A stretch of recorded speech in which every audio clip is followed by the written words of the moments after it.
Hi, this is Andy. I have a special offer for loyal listeners of Accelerate. It's a no obligation free trial of my zero time selling interactive online training. Now, I've worked with thousands of sales reps to teach them how to use my zero time selling to boost their productivity and transform the results. And so, if you want to learn the same proven strategies to help you open more doors, have more effective sales conversations with prospects, and close more orders, then my zero time selling interactive training system is a fit for you. It's incredibly simple to start. Just take out your smartphone and text the word trust, that's TRUST, to 96,000. Now, do you have your phone ready? Send a text to 96000. That's a 9 and a 6 followed by 3 zeros. Now enter the single word message trust and hit send, and you hear right back from me with instructions on how to sign up for your free trial on my zero time selling interactive training. I look forward to seeing you there. It's time to accelerate. Hi, I'm your host, Andy Paul. Join me as I host conversations with the leading experts in sales, marketing, sales automation, sales process, leadership, management, training, coaching, any resource that I believe to help you accelerate the growth of your sales, your business, and most importantly, you. Hello and welcome to Accelerate. It's another episode of Frontline Friday with my usual guest, Bridget Gleason, VP of Corporate Sales at SumoLogic. Bridget, how are you doing? I'm doing great, Andy. Good morning. How are you? Good. I'm here. So by definition, it's a good day. I agree with that wholeheartedly. I think I told you I've been getting over this cold.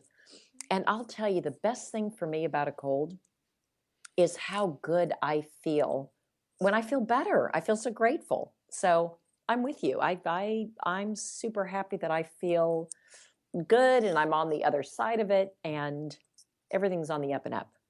Yeah, and I think the best thing you can do when you get a cold is get on a plane and go to Hawaii and bake it out. Andy, if we were all only so lucky as to have that option. I know you do. I would love that. That would sound great. I would welcome the cold. I can't do it as often as I'd like, but what the heck? I know. Be thankful for the things you've got. Be thankful for things we have. So with thoughts of the tropic in mind in the background, you can probably hear if I could cue up my Hawaiian music here in the background that helps put me in the Hawaii frame of mind when I need to be in it. I wanted to talk today about sort of training and managing your sales team. I saw a really interesting article in a blog article recently about the dangers of overtraining your sales team. And I think it was that was the title, but it really is not just about overtraining your sales team, but the dangers the author perceived of over managing your sales team as well. And I really wanted to go through some of the content of that because I thought it was raised some really interesting points and fun things that we could talk about here. Good. I'd love to hear the points. I'd love to hear the points in that. Okay, so there's some do's and don'ts. Okay. So one of the don'ts was don't create a process that everyone must follow. Don't create a hard and fast rule. And I think what the author was talking about is that you need to give people space to utilize their skills and their creativity within their own skill set. Not everybody has the same skill set to maximize their productivity, and that too often now we're in an environment, especially with the specialization of roles, where we're so focused on activity, a specific activity level and a specific process level to achieve that we're dampening out the creativity that could help somebody be very productive. Yeah, I agree with that. I think there's another maybe nuance to it. I'm a firm believer in having a process laid out, a really well-defined process that X% of the time you're going to follow. I don't know if it's 90% of the time, but that's a good path and sort of roadmap to follow. So I'm a big believer in that. However, I don't believe that we can create a process that's going to cover all the multitude of options and different twists and turns that may happen, that if you don't leave some room in that process to adjust, I think that's where the real danger is. So it's the creativity on the side of the salesperson. Also, I think there are just too many permutations of what what could happen and who's involved and different pieces of the sales cycle that I just don't think it can be 100% rigid. I agree. I mean, you need to be able to reward initiative. I'm always struck by, and I always harken back to, oh gosh, a book called Citizen Soldier, or Mm. Citizen Soldiers, which was written by a gentleman named Stephen Ambrose. And it was an oral history, and he also was a gentleman that wrote Lewis and Band of Clark. Brothers and so on. And oral history of World War II, and specifically the invasion of Normandy. And one of the key points he brought out of that is that one of the differences between the American soldiers and the German forces was that our soldiers were taught, yeah, you're part of a team. There's rules. You got to follow the procedure. If you break the rules, people could be in danger. But at the same time, they expected the ordinary soldier to demonstrate initiative Mm. when the situation called for it. And it was that freedom to exercise that initiative that they gave example after example really helped make a difference in certain points in the war. They're coming from, either non-commissioned officers or sometimes even enlisted men as well as officers. But everybody sort of took it to say, look, at all levels that there were times that called for initiative, whereas in the more rigidly controlled German army, they wouldn't do that. The soldiers were too afraid. I think also in that, Andy, we can learn a lot and adapt when we do something that's sort of outside of the script and find, that worked. Things have changed. We should incorporate it. So I think it's also if you rule them out and don't allow for that, you also don't allow a system or a structure or a process to evolve in a way that will benefit the Right. organization. So I think we've got to be willing to adapt, and if we're not willing to experiment, we're not going to adapt and change and grow in the way that we need to. Yeah, and so I think that in that case, what we're really talking about, to sort of summarize this point, is that it's okay to have expectations and have very clear expectations about what should happen. But how somebody might meet those expectations, you need to give them some flexibility. Yeah, I totally agree. Okay, so next one, or another one on the list that this person wrote about, it says, don't box your reps into an exact script. And I think we see the downsides of that. At least I see the downsides of that when in calls I receive, in sales calls that I receive from SDRs. That I can tell they're just following the script sort of word for word, and to me that's completely off-putting.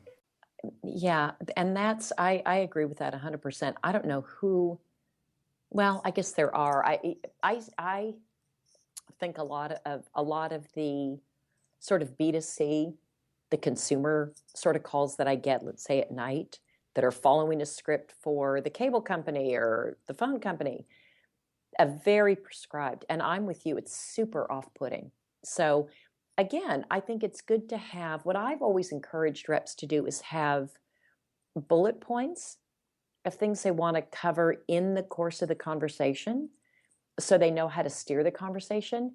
But I'm not a believer in scripts, although I think there is something to memorizing a script, if for no other reason than to have, let's say, these bullet points in your head. But I would by no means encourage a rep to go off a script at any time, even when they're learning. I think it's very, very off-putting. Yeah, but I think your point is really a good point, is that it's okay to have them memorize a script. I mean, all the great public speakers, at least the ones that I'm aware of, and I trained with a woman from San Francisco, Patricia Fripp, who's been on the show, and she's one of the industry leaders in teaching people how to be effective public speakers.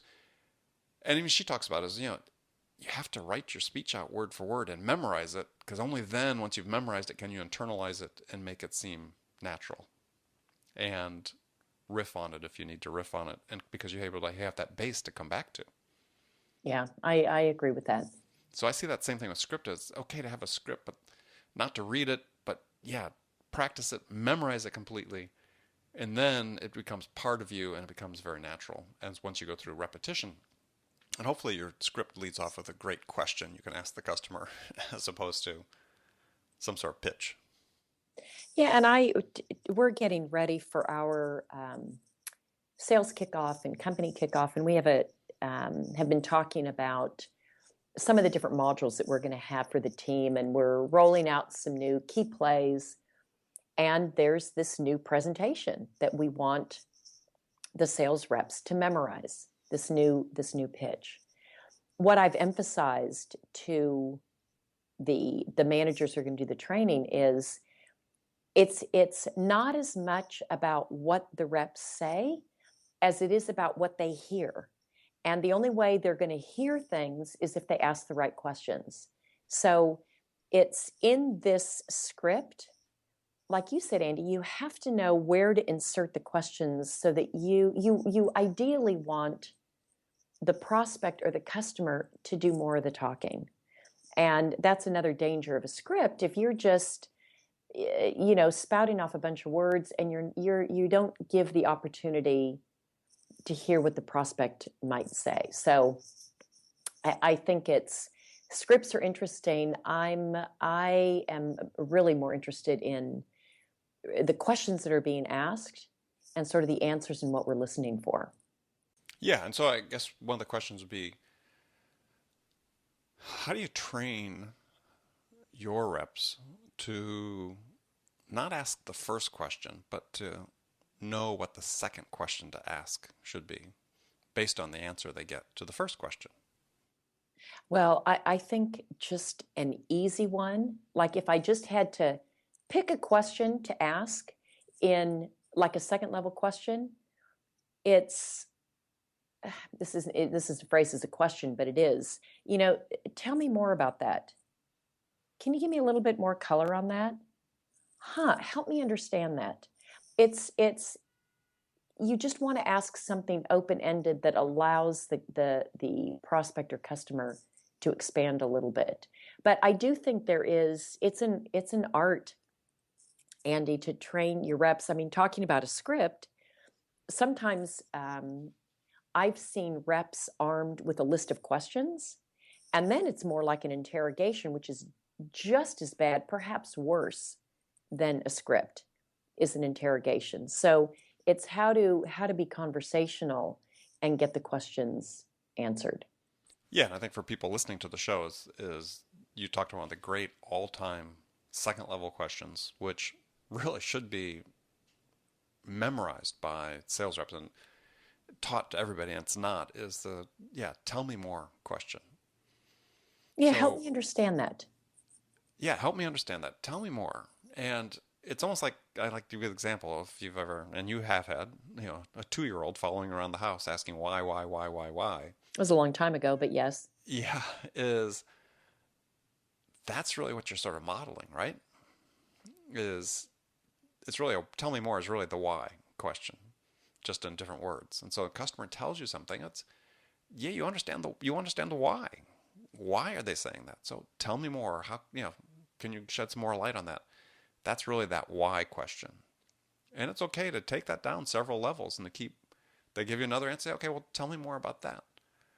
It's okay to pursue that because then they're really going to start getting to what the real motivation is, the real driver, the real trigger that's happening that's driving them toward wanting to make a change. And particularly if the context is set and the tone of this discussion is, I want to help you, Mr. or Ms. Prospect, make a good decision. So I want to be able to provide you with all the information that you need to make a good decision.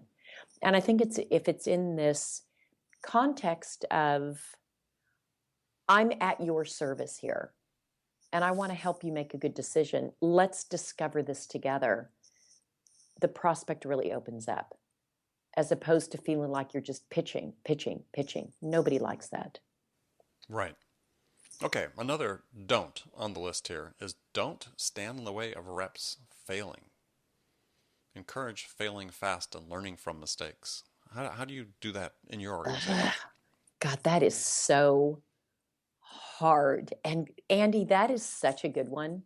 That is such a good one. And I have conversations with the managers about that all the time when I'm trying to help them be better managers, frontline managers for the reps. And there's one manager that the feedback will come back periodically that in the middle of a, like, let's say a prospecting call or a discovery call, he'll jump in and take over. He'll jump in and take over. And he and I have talked about this, and he said, God, how can I can't, I need that deal to close. I can't let it, I can't afford to have it not close. I can't afford to let it go sideways. I can't afford to let it. And that's very real, Andy. That's very real. I don't want Mm-hmm. to, I want it to close also. I'm not answering your question. Um, I think you do have to let them fail, and hopefully you let them fail along the way, not at a critical endpoint, but create safe environments where they can fail, or um, low consequence environments. It's why it's great to have reps starting with, like, we may have them start on really small accounts or deals that are less qualified. We just want to give them a lot of practice so that they fail more in practice than they do when the stakes are higher. Yeah, it was funny. I worked for an entrepreneur once that really had no problem at all, almost regardless of the consequence, letting people fail. I admire that. I admire that. I admire that. I aspire to that.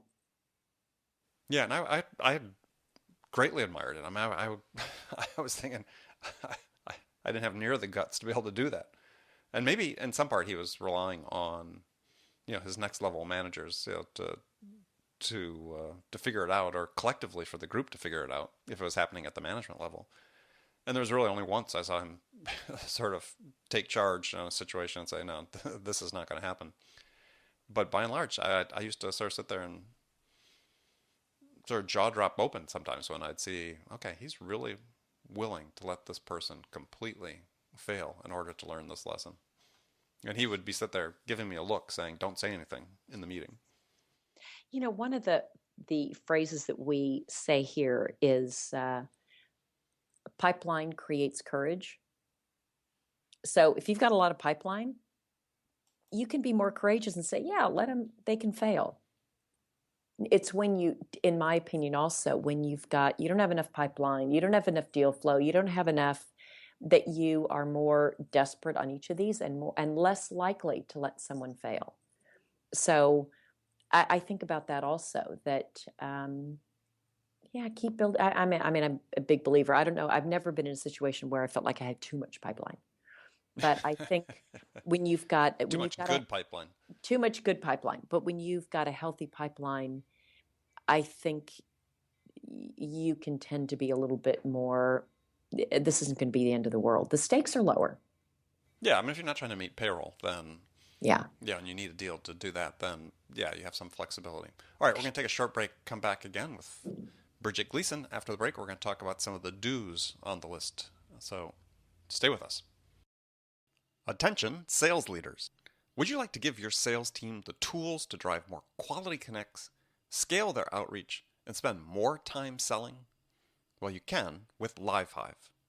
Get your ROI. Try it now at livehive.com/ROI. That's LiveHive, LiveHive.com/ROI. All right, we're back. Frontline Friday with Bridget Gleason. We've been talking about, can you overtrain your sales team? Can you overmanage your sales team? We'd gone through some of the don'ts on this author's list, and I just want to acknowledge this is a good article. Is written by a gentleman named David Greenberg. You can find it on the saleshacker.com blog. David is a sales leader based out of New York. I think he's a consultant now, if I read his bio properly. So people should check that out at saleshacker.com. So another thing here on his do list is do, excuse me, visibly and publicly track effort metrics, what he calls calls, and sort of activity metrics, and talks about make sure you have scoreboards. So I think we've talked about scoreboards in the past. What do you do for a scoreboard that's visible to everybody? Yeah, we definitely do that here. I call it, we track it in Salesforce, the standards of performance, and it's all their activity metrics. And we track those publicly. We've got big boards where we show them. People can see how they're doing on that scoreboard. But I think that's really important to track activity. So these, you're talking about like big physical scoreboards that are up on the wall? Well, it's a scoreboard, it's a monitor, but it Monitor. and it displays it just displays a dashboard in Salesforce. Okay. But people can look up from their cubicle and see Oh yeah. how the next person over is doing. Oh yeah. Oh Excellent, yeah. excellent. Everybody can see it, and the whole company has visibility into it, which is great. I'm a big believer in that everybody has visibility into those metrics. And here's another one on his list, which is a favorite of mine, that I see as something that's oftentimes missing with the companies. Is he said, do spend much time on sales 101. How to think about closing, objections, asking the right questions, so on.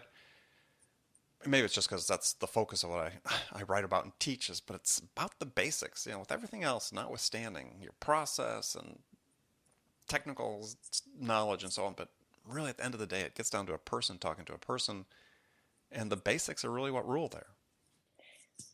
I agree with that. I think the challenge on that is how do you practically roll that out and reinforce that day after day, week after week? Well, I think one of the answers, and I'm taking that you phrase that as as a question for It me to is respond phrased to, as a question. Thank you. yeah, is that part of it's reading, right? I mean, this is one of the great overlooked things these days is to actually read something. Um, and so one of the things I'm doing and working with a couple clients on this now is we're trying to sort of reshape how they educate their sales team. And so what we have a process. So you and I talked about this. You were going to take the challenge on this. So we haven't. It reminds me, I need to close the loop with you on this. Is so what this company is doing? They're committing. There are a couple companies now committing to spend 20 minutes a day in the work hours that they give their sales team time to read. And we have a reading list we're going through. We've broken down to 12 books we're going to read over the course of a year. So it means that the sales team is engaged in learning on a daily basis in small bites. And I then they haven't talk about it in the sales meetings, and then we're doing quarterly webinars to sort of recap the books we've read in the quarter.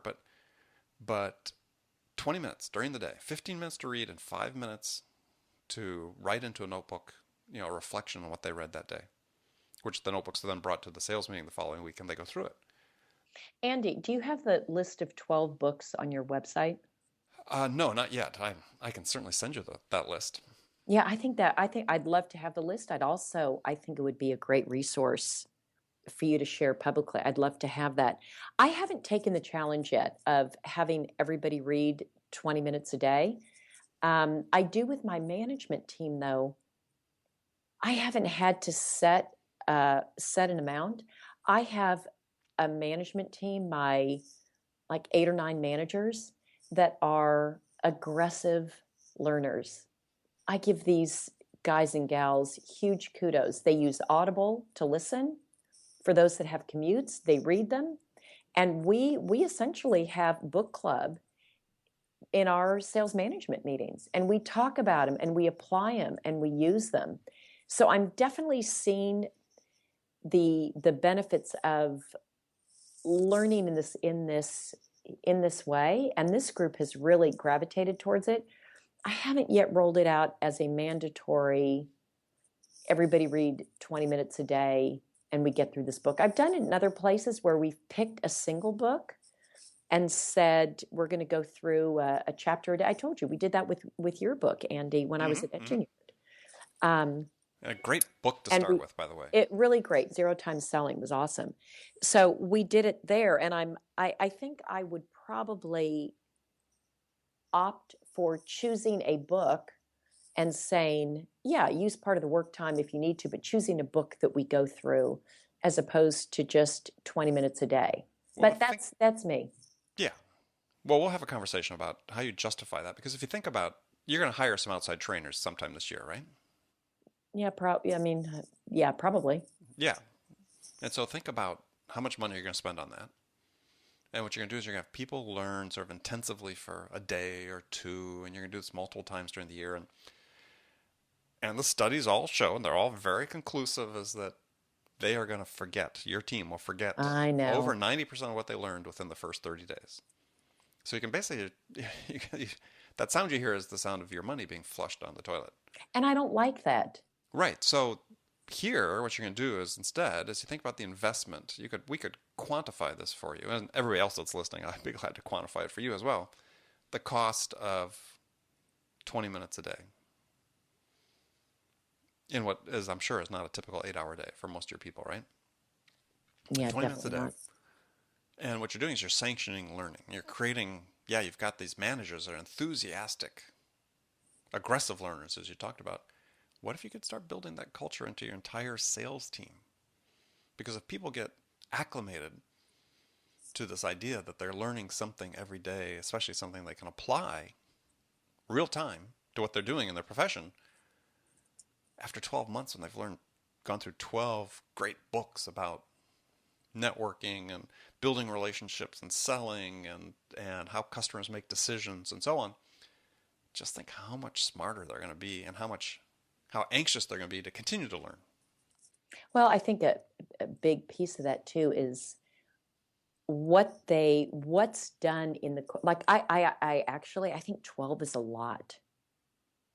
I think 12 is a lot for a team because I think there needs to be some time, and I'm curious as to your thoughts on this, to take what's in that book and practice and apply, practice and apply, practice and apply before going on to the next one.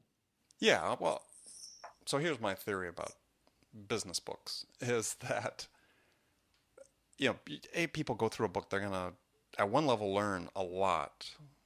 But what you hope, and this is what you hope as an author, is as an author, I hope that people take at least two things away from the book that they can apply and will apply to their selling. Even though I've got, take zero time selling, I've got, dozens of things that individuals would find important and take away and apply to their selling. I'll be happy, and I am happy when somebody talks to me and says, "Look, I read your book, changed my life because." In most cases, what I hear is the answer is, "Boy, I follow up like a demon now because I know that's how important that is." And So, fast. right, that's just one thing but there could have been a bunch of other things there too. So, to your point is, I think if people read and they put into practice two of the things per book, you're well ahead of the game. Yeah, I agree with that. I agree with that. The other thing that I think about, Andy, is again with do you know what's so funny is as I'm sitting here in the conference room, I can look out and one of my managers just put a book on my desk that he wants me to read. Funny. We have that culture here. Anyway, what I was going to say is with the millennials, everything I read is they're more visual, they're more game oriented, more YouTube. Are books the right medium for them to reinforce the learning? Well, it's a great question, right? So part of it goes to cost, and part of it goes to I think if you're consuming it in small bites. And I've interviewed people and the examples they have from their own company where they do have company-wide book clubs where not just sales but the entire organization is during company time reading books and having book clubs, monthly to talk about it. And yeah, I mean they're a multi-generational workforce, a lot of millennials, and yeah, everybody's buying into it because I think it's a team thing, right? We talked about the importance of team. Well, this is something that everybody's doing at the same time. Yeah, that's a good point. So we'll get you over to the side at some point. We'll keep talking about it. We'll Hey, listen, I love everybody it. that's listening is gonna hear your progression I, towards accepting this. and I'm not the one that needs convincing. Okay. So people ask me, how many books do I read? I read at least a book a week. So I love read. That's my favorite thing to do. So I'm not the one that needs convincing. It's just I haven't moved over to your side yet, Andy, where I've said everybody stop and read 20 minutes a day. But it's in the hopper. Okay. Thinking Well, about we're gonna keep working on you, and like I said, we've got an audience to help track progress. it. All right. All right. So, I'll be held accountable. well, good. Well, that's all of our time for today. I want to, as always, thank my guest Bridget Gleason for joining me here on Accelerate, and thank the audience for joining us as well. And Great. Have a Bridget, great week, Andy. yeah, we'll talk to you next week. All right. Take care. All right, take care. Thanks for listening to the show. If you like what you heard and want to make sure you don't miss any upcoming episodes, please subscribe to this podcast on iTunes or Stitcher.com. For more information about today's guest, visit my website at andypaul.com.